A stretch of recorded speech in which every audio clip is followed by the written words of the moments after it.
ब्रेकनंतर स्वागत। शरीर तंदुरुस्त आणि निरोगी ठेवायचं असेल तर नियमित व्यायाम हा करावाच लागतो। नियमित व्यायाम केल्याने मन चांगलं राहतं, तसंच शरीराला लागणारे सर्व हार्मोन्स पण व्यवस्थित काम करतात। मात्र आपल्या देशातील नागरिक आळशी झालेत, ते व्यायामच करत नसल्याची बाब एका अहवालातून समोर आली आहे। पाहूया त्या संदर्भातला हा स्पेशल रिपोर्ट। नियमित व्यायाम करत नसाल तर खबरदार।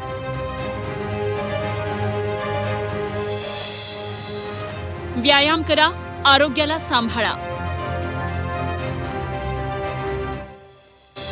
निरोगी जीवनासाठी व्यायाम फायदेशीर। निरोगी जीवनासाठी नियमित व्यायाम करणं फायदेशीर असतं।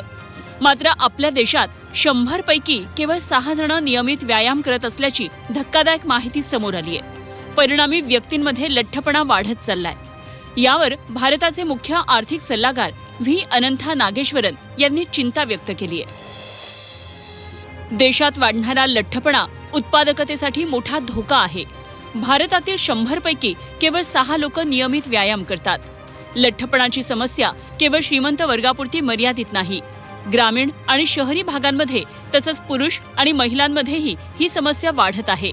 लठ्ठपणा आणि मधुमेहाचा धोका वाढतोय। मानसिक आणि शारीरिक आजारांच्या समस्या निर्माण होत आहेत। महिला आणि पुरुष वर्गांमध्येही बैठी जीवनशैली, व्यायामाचा अभाव, अधिक कॅलरीजचा डाएट सेवन करणं, पॅकेज फूड खाणं यामुळे अनेक मेटाबॉलिक सिंड्रोमची आजार मालिका तयार होते। रक्तदाब, मधुमेह, थायरॉइड्स यासारख्या आजारांना निमंत्रण मिळतं। आज ग्रामीण आणि शहरी भागांमध्येही मधुमेहाचे प्रमाण अतिशय चिंताजनक पातळीवर पोहोचले आहे। राष्ट्रीय कुटुंब आरोग्य सर्वेक्षणातील लठ्ठपणाविषयी आकडेवारी चिंताजनक आहे। दररोज व्यायाम न केल्यामुळे पुरुष, महिला आणि लहान मुलांमध्ये लठ्ठपणा आणि मधुमेहाचं प्रमाण धोका पातळीवर पोहोचतं आहे। इंडोर गेम्स आणि सोशल मीडियाचा अतिवापर मुलांच्या मानसिक आरोग्यासाठी घातक ठरत चाललाय। वाढत्या लठ्ठपणामागची प्रमुख कारणं काय?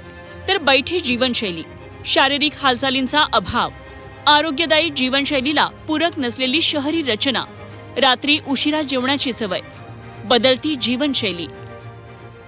निरोगी आरोग्यदायी जीवनशैलीचा अंगीकार करून आपण आपलं आरोग्य चांगलं ठेवूया। नियमित व्यायाम, सकस आहार, रात्रीचं जेवण शक्यतो लवकर घेऊन पुरेशी झोप घेतली तर खऱ्या अर्थानं आपल्याला निरोगी दीर्घायुष्य प्राप्त होईल।